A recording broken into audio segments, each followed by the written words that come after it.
नमस्कार, आप देख रहे हैं राजस्थान का सबसे सर्वाधिक लोकप्रिय चैनल लोकमत राजस्थान और मैं हूं आपके साथ चंद्रशेखर त्रिशूल। इस समय राजस्थान के सबसे बड़े मुद्दे पर बात कर रहे हैं। बेबस राजस्थान, सरकारी जिम्मेदारियों की अनदेखी से राजस्थान बेबस है। सवारियों के सफर में जल जाने से राजस्थान बेबस है। परिवहन विभाग की गैर जिम्मेदारियों से राजस्थान बेबस है और बस मालिकों की हड़ताल से राजस्थान बेबस है। इस मुद्दे पर बहस करने के लिए हमारे साथ मौजूद हैं पवन शर्मा नटराज, भाजपा के नेता, और Madan Yadav, Rajasthan contract carriage bus operator association के उपाध्यक्ष। आप दोनों का स्वागत। सबसे पहले मैं मदन यादव जी आपके पास जाऊंगा कि राजस्थान में लोग बस में सफर कर रहे हैं, आपकी जिम्मेदारी है, और वो अपने घर नहीं पहुंच के शमशान में पहुंच जा रहे हैं, वो अस्पताल में पहुंच जा रहे हैं। इसका जिम्मेदार कौन है? और मैं ये समझता हूं कि हो सकता है अकेले आपकी जिम्मेदारी नहीं हो, क्योंकि मैंने सबका जिक्र किया है, लेकिन आपने जिस तरह बसों के पहिए जाम कर दिए हैं, क्या लगता है कि समाधान बसों के पहिए जाम कर देने में, गलती मानने में नहीं है? क्या लगता है? सर, मैं आपको बताना चाहूँगा, बसों के पहिए इस सरकार की और परिवहन विभाग की जो हमारे ऊपर दादागिरी करी गई है, इसके पीछे हमने परिवहन पहिए जाम किए हैं। पिछले 15 दिन से हम आला अधिकारियों से समय मांग रहे हैं। हम हमारी बसों में जो कमियां हैं वो हमें आके बताएं उनके इंस्पेक्टर्स, ताकि हम उसे ठीक करा सके। कोई हमारी बात सुनने के लिए तैयार नहीं है। परिवहन कमिश्नर महोदय के यहाँ 3 बार सचिवालय के अंदर, परिवहन मुख्यालय के अंदर हम जा चुके। पिछली 27 तारीख को भी हमारी राजस्थान से विभिन्न संगठन आए थे, हमने मीटिंग की। उसके बाद खुद कमिश्नर महोदय ना आके ओपी बुनकर साहब, एडिशनल कमिश्नर, और आरटीओ सेकंड धर्मेंद्र सिंह जी को भेजा उन्होंने वार्तालाप करने के लिए। उन्होंने समय देने के लिए मना कर दिया। जब हमारी बसों में कमियां हैं सर, हमें लग रहा है कि कुछ कमियां हम ठीक कराना चाहते हैं, सरकार हमें आए बताए कि ये कमी इस बस के अंदर, इसे ठीक कराना है। पैसेंजर की सुरक्षा की गारंटी हम भी देते हैं, सरकार का ये काम अकेले का नहीं है। अगर हमारा व्यापार है तो हम भी उसको सुधारना चाहेंगे। ये बस जब बनी थी तब परिवहन विभाग कहाँ सो रहा था सर? उस समय उनकी जिम्मेदारी नहीं थी। ये बसें आज बनी नहीं है, ये बसें 18, 19, 20, 21, 22 मॉडल की बसें हैं। परिवहन विभाग ने इनको पंजीकृत किया है, इनके अधिकारियों ने पंजीकृत किया है। आए दिन रोड पे ये संचालन हो रहा था लगातार इनका। हर जगह परिवहन विभाग के उड़न दस्ते खड़े रहते थे। तब क्या सो रहे थे सर वो? तब क्या उसमें इमरजेंसी गेट लगा हुआ था? तब क्या उसकी छत पे कैरियर नहीं था? तब क्या उसमें डिक्की नहीं बनी हुई थी? सर, ये एक तरफा कार्रवाई है। ये खाली सरकार को गलत आंकड़े देना, सरकार को भ्रमित करा जा रहा है परिवहन के अधिकारियों द्वारा। अरे सर, वो भ्रमित किया जा रहा है, वो ठीक बात है, लेकिन हम खबर पढ़ते हैं कि सफर में सवारियां जल गई सफर में, तो कहीं ना कहीं ऐसा लगता है कि संवेदना एक तरफ से नहीं, सब तरफ से समाप्त हो जाती है। सर, आपने जब देखा बांकरोटा में भी अग्निकांड हुआ था, कार भी जली थी, बस भी जली थी, ट्रक भी जले थे, पैदल चलने वाले भी जले थे। जब आग आती है और जब कोई इमरजेंसी घटना होती है ना सर, इंसान को मौका नहीं मिलता निकलने का। आज इस स्टूडियो में भी अगर आज की आग की घटना होगी तो यहाँ भी 2, 4, 5 कैजुअलिटी होगी। इसमें तो बहुत बड़ा रास्ता, फिर भी आपने अनोखी बात बता दी इसके लिए। पवन शर्मा जी, मेरा सवाल ये है कि तमाम बातें हैं, तमाम चीज़ें हैं, लेकिन सबसे बड़ी बात कि सरकार के बड़े कद्दावर उप मुख्यमंत्री के पास ये विभाग है और चलते चलते बस जल जाती है। महज मुआवजे से कुछ नहीं होगा, बड़ी कार्रवाई होनी है। लेकिन बड़ी कार्रवाई होगी कैसे? क्योंकि आपका जो आरटीओ है वो ये कहता है, राजेंद्र सिंह शेखावत जो आपके आरटीओ, वो ये कहते हैं कि मैं इलेक्ट्रॉनिक व्हीकल पे भी टैक्स लूँगा।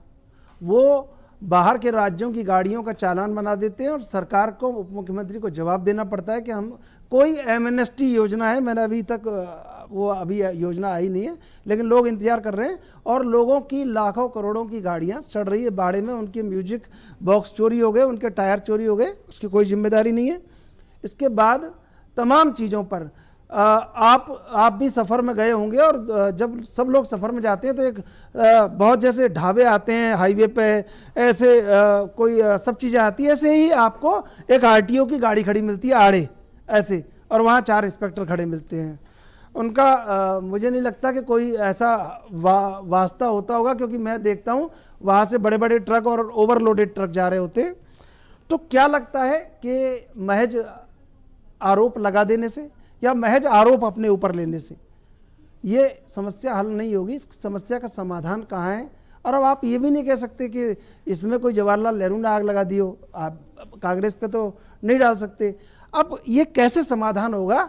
क्योंकि लोगों की उम्मीदें सरकार से बहुत हैं। लोग वोट इसलिए करते हैं कि सरकार हमारे जान माल की सुरक्षा करे, सरकार हमारी हिफाजत करे, लेकिन सरकार पूरी तरह नाकाम हो जाती है। कोई भी सरकार हो, मैं सरकार को कतई इस पर दृष्टिकोण पर नहीं ला रहा कि आप दोषी हैं वो दोषी हैं, लेकिन जब इस तरह सफ़र में बस जलती है, जब इस तरह सफ़र में ट्रक जल जाते हैं, टैंकर फट जाते हैं, तब ये जानना जरूरी है कि क्या जो टैंकर चालक था वो बीड़ी पी रहा था? क्या वो टैंकर चालक को पता नहीं था कि मैं पीछे पूरा बारूद लेके चल रहा हूँ, केमिकल लेके चल रहा हूँ, और उसने गाड़ी भिड़ा दी और आग लग गई? तो ये कहाँ पे आपको लगता है कि अब ये जिम्मेदारी तय करनी होगी? ये बहुत हो गया, लोग रोज लाशों में तब्दील हो रहे हैं।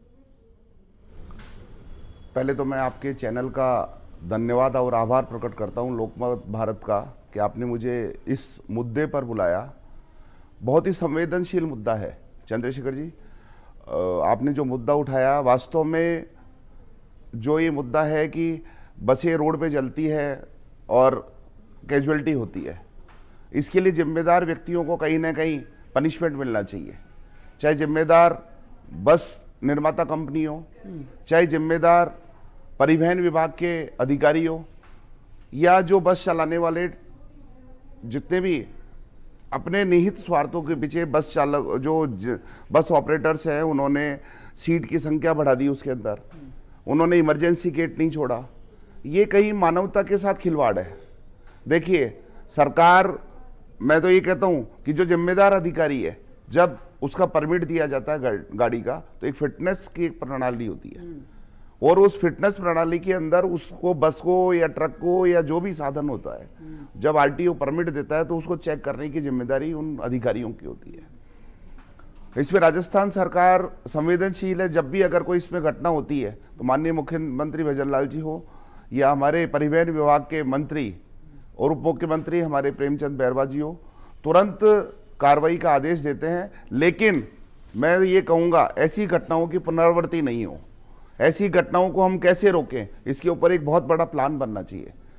आप ये देखिए कि अभी दिल्ली रोड के ऊपर हमारे जो परिवहन, जो अपने जो इसके ट्रैफिक पुलिस है, उन्होंने एक अभियान चलाया कि एक लेन सिस्टम चलाया गया जिससे एक्सीडेंट कम हो।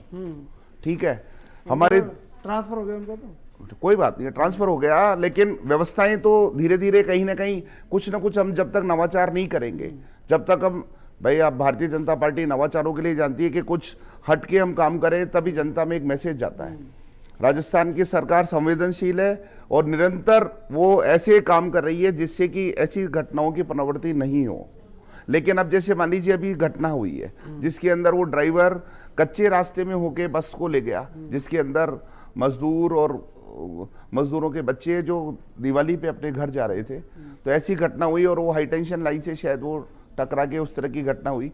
तो ये घटनाएं उस ड्राइवर ने, चाहे वो टोल का लालच किया हो या कभी किसी उस ट्रांसपोर्ट इंस्पेक्टर से बचने का प्रयास किया हो, लेकिन उसने जनता के साथ खिलवाड़ किया, वो एक आम जन के साथ खिलवाड़ है। इस तरह की कैजुअलिटी के अंदर जो जिम्मेदार व्यक्ति है उनको पनिशमेंट मिलना चाहिए। अगर वो ट्रांसपोर्ट, जो परिवहन विभाग के अधिकारी है, जो जिम्मेदार व्यक्ति वहां बैठे हुए हैं, जो वहां ड्यूटी पे होते हैं, उनको पनिशमेंट मिलना चाहिए इसके अंदर। लेकिन सर मिल नहीं रहा ना। आप देखिए, एक घटना हुई, फिर दूसरी घटना हुई, झकझोर देती है पूरे राजस्थान को।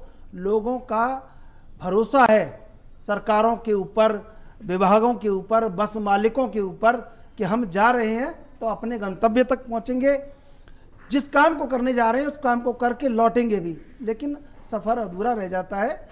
जिम्मेदार सरकार भी है और जिम्मेदार ये जो बैठे हैं, मदन यादव जी आप भी जिम्मेदार हैं।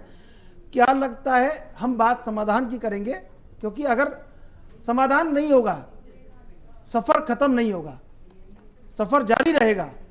तो ऐसे में अगर सफ़र जारी है तो फिर समाधान क्या है? सबसे पहले मैं आपके पास आऊंगा मदन यादव जी, क्या लगता है कि समाधान क्या है? क्या सरकार को आपकी बात सुननी चाहिए और क्या सरकार की ऐसी बात है जो आपको? बिल्कुल सर, जनहित में हम सरकार के साथ है। हाँ। और सरकार को हमें समय भी देना चाहिए कि ये एक दिन की चीज़ नहीं है कि आज ही ठीक हो जाए। हम ठीक कराने के लिए तैयार है। कुछ बसेज हमारी गलत हो सकती है, सरकार के नॉर्म्स में नहीं हो, मगर परिवहन विभाग उनको रास्ते में रोक के 1.5 लाख का चालान करना, वो ठीक हो जाएगी सर। 1.5 लाख के चालान से खाली रेवेन्यू इकट्ठा करना है, मात्र कोई रोकने वाला नहीं है, कोई बोलने वाला नहीं है। आप हमें समय दो, हम समय आपसे मांगने खुद गए थे आगे। जब चालान करने लगे बसों के, आप उसको रोकिए, आप उसके मालिक को नोटिस दीजिए 15 दिन का, 20 दिन का, महीने भर का, उसको ठीक कराने। हाँ, अगर फिर वो बस चलती हुई आपको रोड पे पाई जाती है बिना ठीक कराए हुए, उसके बाद दोषी है मालिक, उस पर मुकदमा दर्ज करिए। सर सेम गाड़ी राजस्थान रोडवेज में भी चल रही है, दोहरी नीति क्यों सर? क्या वहाँ दुर्घटना नहीं हो सकती सर? वही बस, वही कंडीशन, वही पीछे इमरजेंसी दरवाज़ा नहीं, राजस्थान रोडवेज में भी चल रही है। परिवहन विभाग को हमने कई बार बताया, सरकार को कई बार बताया, विभिन्न मीडियाओं के माध्यम से हमने कहा है, क्या उसमें दुर्घटना नहीं हो सकती सर? सरकार सो रही है जिस दिन दुर्घटना हो जाएगी। और हाई टेंशन लाइन की बात है सर, पिछले 2 साल के अंदर 1700 मौतें हो चुकी है सर, तार के, वाहनों के तार लगने की वजह से। ये एक घटना नहीं है सर। वो अधिकारी सो रहे थे क्या सर जब वो राजस्थान में घुसी, भरतपुर के रास्ते आई, दौसा के रास्ते आई? आरटीओ सेकंड जो अपने आप को बहुत बड़ा तुर्रम खां बताता है कि मेरे क्षेत्र से एक पिकअप की घटना बताता हूं जिसमें 14 से 15 लोग मरे थे, खाटू श्याम जी से यात्रा करते। वो तो बस नहीं थी सर, वो खाटू श्याम जी से चली, चोमू आरटीओ पड़ा रास्ते के अंदर, आरटीओ सेकंड गिर पड़ा, दौसा में जाके वो एक्सीडेंट हुई सर। उसमें तो कोई बस का दोष नहीं था सर। ये अपनी जिम्मेदारियों से पल्ला झाड़ रहे हैं। आपने देखा होगा न्यूज़ चलवा दी इन्होंने, परिवहन विभाग ने, बस में फटाके थे, जोधपुर में आग लगी, एसएफएल की रिपोर्ट आ गई, कोई फटाके नहीं थे, बस में इमरजेंसी दरवाजा भी था सर। तो सर ऐसा भ्रमा क्यों सरकार को बता रहे हैं? ये सरकार को सच्चाई बताना ही नहीं चाहते। नहीं पवन जी, ये तो आप राजस्थान में आप जाइए और किसी भी आदमी से पूछ लीजिए, आरटीओ की जो भूमिका है ना, वो पैसे उगाने से ज़्यादा कुछ रह नहीं गई है। अब चाहे वो चालान काट के उगाएं, चाहे 1 नंबर में उगाएं, चाहे 2 नंबर में उगाएं, चाहे 3 नंबर में उगाएं, और ये बिल्कुल सही बात है। और आप समझिए कि हाईवे पर लाइन लगी हुई है, उनको कोई इससे मतलब नहीं है कौन खड़ा है, कहाँ एम्बुलेंस खड़ी है, वो लगे हैं अपना धंधा करने में। तो आपको लगता नहीं है कि इस विभाग को सुधारने के लिए बड़ी जिम्मेदारी या बड़ा कोई बड़ा जादुई डंडा आपको चाहिए? बिल्कुल आप सही कह रहे हैं, जादुई डंडा तो नहीं। मैं ये कहूँगा कि अनुशासन होना अति आवश्यक है। अनुशासन और सख्ती दोनों जरूरी है। चाहे वो बस ऑपरेटर्स के ऊपर हो कि वो इतने संवेदनशील होने चाहिए कि जब हम सफ़र के लिए अगर कोई जाता है तो वो सपने लेके घर तक पहुंचता है। तो बस ऑपरेटर की भी जिम्मेदारी हो जाती है कि उसके अंदर अगर इमरजेंसी गेट नहीं है तो क्यों नहीं है। हम ये नहीं कह सकते हैं कि उन गाड़ियों में नहीं है या राजस्थान के बाहर भी चल रही है। ये इन जिम्मेदारियों से भागना एक गलत बात है। आपने अपनी 2 या 4 सीटें बढ़ाने के लिए आप जिंदगी के साथ खिलवाड़ कर रहे हैं। आप जितनी बस की हाइट है उसकी 5-5, 8-8, 10-10 फुट ऊपर जाके ओवरलोडेड माल ले जाते हैं, जो कि काम ट्रांसपोर्टर्स का है, जो ट्रक सामान से इधर से उधर करते हैं उनका है। बसें किस चीज़ का, लगेज आवागमन के लिए बसें नहीं बनी हुई है। दुर्घटना क्यों होती है? ऊपर लगेज है, नीचे बस है। अब आप तार की अगर वो देखते हैं, अब इसमें गलती किसकी है? आप अपन सरकार को थोड़ी ना जिम्मेदार ठहरा सकते हैं, लेकिन सरकारी जो अधिकारी हैं वो इसके लिए जिम्मेदार है। मैं वही तो कह रहा हूँ आपसे कि भाई लगाम लगाना बहुत जरूरी है। वो लगे अलग धंधे में, देखिए उनको किसी से मतलब नहीं है। मैं आपसे ये कह रहा हूँ, और ये ऐसी 50 डिबेट कर लो और 50 आप उस अंदर से जांच कर लो, मैं आपको बिल्कुल बता रहा हूँ कि वो अलग धंधे में लगे हैं आरटीओ वाले, उनको कोई मतलब नहीं है। ये तो दोषी है, मदन यादव को दोषी मैं करार दे रहा हूँ, लेकिन अपना ही सिक्का खोटा हो तो फिर दूसरे से उम्मीद कैसे करें? सवाल इस बात का है। और मैं बड़ा विनम्र आग्रह कर रहा हूं उन परिवारों की तरफ से जिन परिवारों के लोग जल गए, जिन परिवारों के लोग मृत्यु को प्राप्त हो गए, उन परिवारों की तरफ से बड़ी करबद्ध मेरी आपसे प्रार्थना है कि कम से कम उस विभाग को सुधारने के लिए बड़ा आपको बीड़ा उठाना पड़ेगा। देखिए, ये पूरे राजस्थान की मांग है।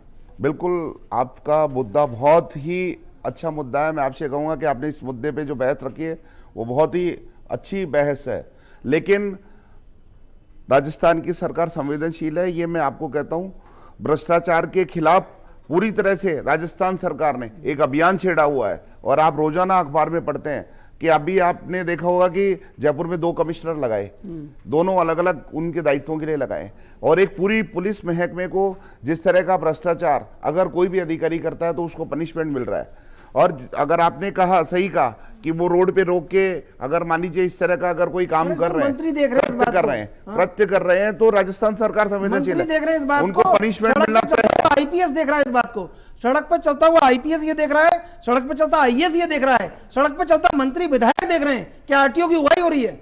सर मंत्री जी का खुद बच्चा अल्ट्रेशन करी हुई गाड़ी में चलता हुआ पाया गया, मात्र 5,000 चालान करके उसको छोड़ दिया गया। मुकदमा क्यों नहीं दर्ज किया गया? एक कठोर कार्रवाई अगर उस समय होती तो बड़ा मैसेज जाता। सर देखिए मदन यादव जी, ये बात आप तब कहते जब आपके ऊपर इल्जाम बड़ा ना होता। इस समय आपके ऊपर भी बड़ा इल्जाम है, क्योंकि सबसे लोग आपको भी संदेह के कटघरे में खड़े करके देख रहे हैं कि भाई ये कैसी बसें बना रहे हैं। आप लाख इल्जाम लगा दे सरकार के ऊपर। सर हम नहीं बना रहे बस बनाना हमारा काम नहीं है सर।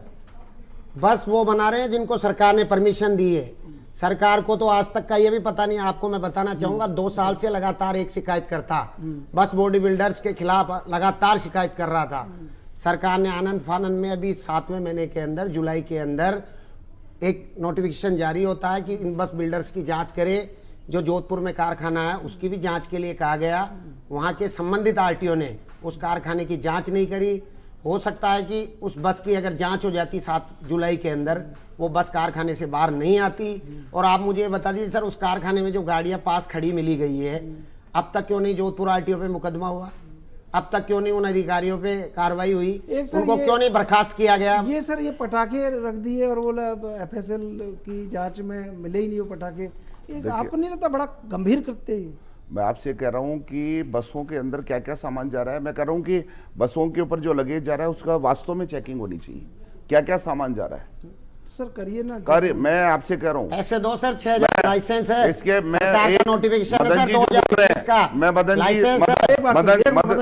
जी के मैं ये बात कर रहा हूँ कि मदन जी ये कह रहे हैं कि जो ये बॉडी बनाने वाले हैं, बस कौन बनवा रहा है? बस तो यही बनवा रहे हैं। मुझे ये बॉडी इस तरह से बनवानी है, निर्देश कौन दे रहा है? बस बनाने वाले दे रहे हैं। नागालैंड लिखा रहता है, कहीं मिजोरम लिखा है। इसका मैं बताता हूँ, इसमें टैक्स बेनिफिट होता है। नहीं सर मैं बताता हूँ उसका। 2021 में नरेंद्र मोदी जी ने और नितिन गडकरी जी ने मिलके 1 नेशन 1 टैक्स का नेशनल परमिट लेके आए कि आप 3 लाख रुपए दीजिए और कहीं भी आप अपनी बस को चलाइए। मदर स्टेट का आपको टैक्स देना होगा। मदर स्टेट राजस्थान में हम बस ऑपरेटरों ने, राजस्थान वालों ने खूब प्रयास किया आरटीओ के, मगर इनके सर पे जू नहीं रहेंगी। यहाँ का टैक्स 40,000 रुपये स्टेट का था सर। हमने हमारी बसों को अदर स्टेट की जो बसें से हम उससे कंपेयर नहीं कर पा रहे थे बिजनेस को, क्योंकि उत्तर प्रदेश में जो टैक्स है वो 9,000 रुपये, मध्य प्रदेश में 7,000 रुपये, नागालैंड में 3,000 रुपये मंथली। कितना है आपके यहाँ भी सर? लगभग करीबन 14 या 15,000 रुपये है। पंजाब में नहीं, राजस्थान में 40,000, 40,000 रुपये। 40,000 रुपये 40। हमने कहा कि इसे कम करिए सर, हम पलायन करेंगे। हमारी 1-2 बार सेक्रेटरी साहब से भी बात हुई, फाइनेंस सेक्रेटरी से बात हुई, कोई बजट में इस बार रखेंगे। अधिकारियों ने बिल्कुल भी रुचि नहीं ली। लगभग 3,000 बसें राजस्थान से वहां जा चुकी है। AITP परमिट का हिस्सा जो केंद्र सरकार से जितना नेशनल हाईवेज गुजरता उसके आधार पे स्टेट को मिलता है, वो हिस्सा आज भी राजस्थान को मिल रहा है। हम कहीं अवैध नहीं है, हम नेशनल परमिट के हिसाब से चल रहे हैं, बिल्कुल उसके आधार पे चल रहे हैं। साबित करके बताइए कि अवैध है। अच्छा, ये मैं पूछ रहा हूँ आपसे, बड़ा ये सवाल में मानवीयता छिपी हुई है कि आपको असहज महसूस नहीं हुआ जब आपने ये खबर सुनी कि इस तरह एक बस जा रही थी और वो जल गई है, उसमें लोग तड़प तड़प के मर गए हैं, उसके शीशे नहीं खुल पाए, छोटे छोटे बच्चे थे, औरतें थीं, बुजुर्ग थे, और वो लोग इतने दर्दनाक हादसे का शिकार हुए। तब आपको सच में था, मैं सच में, आप इसको अलग कर दीजिए सब तमाम चीज़ों से, आपको लगा नहीं कि कहीं ना कहीं आपके दामन तक आग आई है? आई है ना, बिल्कुल सर आई है। दिख रही है ना वो तो आग। अब उस आग को बुझाने में थोड़ी लगा प्रशासन, उसकी समस्या का समाधान करने में नहीं लगा, राजस्व जुटाने में लगा हुआ। उसकी तह तक नहीं जा रहे सर। जो गेट उसका ब्लॉक हुआ, हाइड्रोलिक गेट होता है सर। पहले सादा गेट होता था, आपने देखा होगा 2 गेट वाला धक्का देके खोल। हाइड्रोलिक गेट की सोच भी सरकारी लेके आई थी कि बसों में हाइड्रोलिक गेट होना चाहिए सर। आग लगी, प्रेशर पाइप जला, हाइड्रोलिक गेट नहीं खुल पाया सर। ठीक है सर। पैसेंजर अमूमन क्या होता है कि बाहर धक्का मारोगे आप भी, जबकि गेट को क्या यूं पुश करना पड़ेगा। हाइड्रोलिक गेट जब प्रेशर पाइप जल गया तो उसका काम ही नहीं करना बंद कर दिया सर। और यूरो 6 जो गाड़ियां आई है उनमें आपने देखा होगा पूरे देश में आग लग रही है सर, ये यहीं नहीं है। पिछले आप देखो 20 दिन के अंदर लगभग 30 से ऊपर गाड़ियों में आग लगी है। और आग की घटना यहाँ JCTL को दोष दो सर, आप JCTL तो रोज आप दिखाते हो चैनलों पे, आए दिन रोड पे आग लगी हुई खड़ी रहती, क्यों लग रही है सर उसमें आग?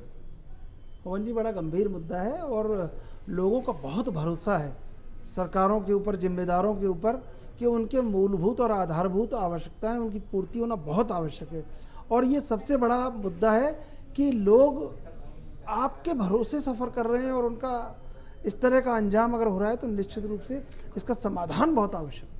आप सही कह रहे हैं चंद्रशेखर जी कि पब्लिक ट्रांसपोर्ट अपने आप में एक बहुत बड़ा वो है जिसके माध्यम से आदमी घर से निकलता है और गंतव्य स्थान तक पहुंचता है, और वो ये चाहता है कि हम सुरक्षित पहुंचे। और सरकार भी इसमें प्रयास करती है, लेकिन देखिए सरकार ने अभी मान लीजिए शक्ति की, तो भय के बिना प्रीत नहीं होती, रामायण में भी लिखा हुआ है। ठीक है, शक्ति की बस ऑपरेटर्स के ऊपर कि वो अपनी बॉडी के अंदर परिवर्तन कराएं, जो भी अगर मान लीजिए इमरजेंसी गेट है उसको सही करवाएं, या ऊपर आप सामान लगेज लेके नहीं जाएं। तो आज ये जो हड़ताल की है ये भी तो कहीं ना कहीं गलत है। सरकार अगर सख्ती कर रही है, सरकार अगर सख्ती कर रही है व्यवस्थाओं को सुधारने के लिए, तो सहयोग करना चाहिए उसके अंदर, उसमें सहयोग करे बस ऑपरेटर्स अपनी जो उसमें कमियां हैं उसमें सुधार करें। और प्रशासनिक अधिकारियों को ये तय करना चाहिए कि जब हम बस का परमिट देते हैं, जब हम उसका फिजिकल उसको चेक करते हैं, तब अगर उसमें कमी है तो उसको साथ के साथ उसको निरस्त कर देना चाहिए। ये तय सरकार को, जिम्मेदार जो अधिकारी है उनके साथ भी वो करना चाहिए। बहुत संवेदनशील विषय है, ये बहुत संवेदनशील विषय है जिसके अंदर हमें व्यवस्थाओं में सुधार करना अति आवश्यक है। नहीं, लेकिन अब हम इतनी देर की बातचीत करके जहाँ पहुँचे हैं, मुझे लग नहीं रहा कि ये अपनी बात कह रहे हैं कि हम सही हैं और सरकार अपनी बात कह रही है हम सही हैं। अगर सब सही हैं तो ये जनता, निरीह जनता, बेबस जनता, ये गलत है। नहीं, मैंने ऐसा नहीं कहा। तो ये नहीं सही कहो, ये मदन जी भी कह रहे हैं कि हम सही हैं, मदन जी आप भी कह रहे हैं सही है, सरकार भी कह रही है सही है। देखिए, तो गलत कौन है? मैं आपसे जवाब लेता हूँ। सिस्टम है सर 119 AIS जो बस बॉडी कोड है, उसके आधार पे ही गाड़ी पास होती है। गाड़ी कैसे पास होके आ गई सर? हमने कर दी सर। आप यहाँ बैठे हो, आपकी गाड़ी वहाँ पास हो रही है सर, आपकी गाड़ी उस जगह पास हो रही है, कैसे होके आ रही है सर? ये सिस्टम की नाकामी है। और मैं सरकार से मांग करता हूँ, जितने भी दोषी अधिकारी है, जब तक कोई कठोर कार्रवाई नहीं होगी इन पे, अधिकारियों पे, कुछ नहीं होगा। बस वालों पे करते रहो सर। हम सरकार की सुविधा दे रहे हैं सर, सरकार का कार्य हम कर रहे हैं। सरकार के 2 बेटे, एक प्राइवेट और एक रोडवेज, उस रोडवेज को आप अनुदान दे रहे हो, उसके पास सब 1300 बसेज है। सिस्टम मिल जाएगा सरकार का, और उन बसों की स्थिति आप मेरे से बखूबी जानते हो, मुझे बताने की आवश्यकता नहीं है। सरकार किस स्थिति से गुजर रही है। आज जो हम फैसिलिटी दे रहे हैं, हम रेटिंग के आधार पे गाड़ियां चला रहे हैं। ऑनलाइन पोर्टल्स पे आप बुकिंग करने जाते हो तो हमारी रेटिंग देख के आप बुकिंग कर रहे हो सर। हम हमारे पैसेंजर वैल्यू के हिसाब से चल रहे हैं। कुछ एक घटनाएं होती है, ये घटना है, स्वाभाविक है, कहीं भी हो सकती है, दुख है हमें भी, मगर उसका इतना बड़ा तुल पकड़ना, माहौल पकड़ना, आज तक के इतिहास में आप बता दो कि कितनी बस दुर्घटनाएं। SMS में आग लग गई, डॉक्टर दोषी, झालावाड़ में छत गिर गई, मास्टर दोषी। ये कोई तरीके है सर? बकरियां दे देते हैं जुर्माने में, सरकार में मतलब कोई सुनने वाला ही नहीं है। तो क्या हम ही दोषी है कि सर बस मालिक ही दोषी के 1.5 लाख रुपए जुर्माना करके हमारे से पैसे लेके उनको मुआवजा दोगे? कि आप सिस्टम को सुधारने में लगाओ ना, हमसे बात करो, बैठो आराम से तरीके से। अगर आपने पहल करे होते तो आज ये नतीजा नहीं होता, हमें हड़ताल पे नहीं जाना होता सर। तो आपको लगता है आप अपनी जगह सही है? बिल्कुल 100% सर। सरकार नाकाम रही है। पवन जी क्या लगता है, सरकार को नाकाम बता रहे हैं और सीधा सीधा आरोप है कि सरकार गलत कर रही है और हम जो कर रहे हैं वो सही कर रहे हैं? देखिए, सरकार तो अपना काम कर रही है। सरकार तो कहीं गलती होती है तो अधिकारियों को भी पनिश करती है, बस ऑपरेटर्स की भी व्यवस्था को सुधारने में लगी हुई है। और राजस्थान की सरकार भजन लाल शर्मा जी के नेतृत्व में बहुत संवेदनशील सरकार है। आप चाहे अजमेर रोड पे जो दुर्घटना हुई तो तुरंत प्रभाव से प्रेम चंद जी बैरवा जी जो डिप्टी सीएम साहब और पूरी सरकार और भजनलाल जी तुरंत मौके पर पहुंचे। अगर कोई भी दुर्घटना होती है, ऐसी कोई घटनाएं होती है तो तुरंत सरकार एक्शन लेती है। लेकिन इन व्यवस्थाओं को सुधारने के लिए अभी सरकार निरंतर है और अगर कहीं सख्ती कर रही है तो मैं ये मानता हूं कि बस ऑपरेटर्स को इनका सरकार का सहयोग करना चाहिए। अधिकारियों को सख्ती के साथ मैं सरकारी साहब के इस मंच के माध्यम से कहना चाहूंगा कि अधिकारी जो भी इसके अंदर कोताही बरतते हैं उनके साथ सख्ती से पेश आना चाहिए, जिससे इन व्यवस्थाओं में सुधार हो और इन घटनाओं की पुनरावृत्ति नहीं हो। आप दोनों का धन्यवाद हमारे साथ जुड़ने के लिए। बहरहाल दुष्यंत कुमार का एक शेर है, मुझे याद आता है कि मुझे वरदान तो ये है नदी के पास से गुजरूं, मगर ये शर्त भी है एक लंबी प्यास से गुजरूं, और किसी ने मुझसे चाहा है कि मैं बनकर रहूं कागज, मगर मैं वक्त के जलते हुए इतिहास से गुजरूं। तो शायद वक्त के जलते हुए इतिहास से गुजरा जा रहा है और सब अपनी अपनी जगह अपने आप को सही ठहरा रहे हैं। अब ऐसे में देखना होगा कि गलत कौन है और क्या वो गलत बेनकाब हो पाएगा या इसी तरह हमेशा झूठ खड़ा रहेगा और सच परास्त हो जाएगा। बहरहाल देश विदेश की ताजा तरीन खबरों के लिए आप देखते रहिए लोकमत राजस्थान।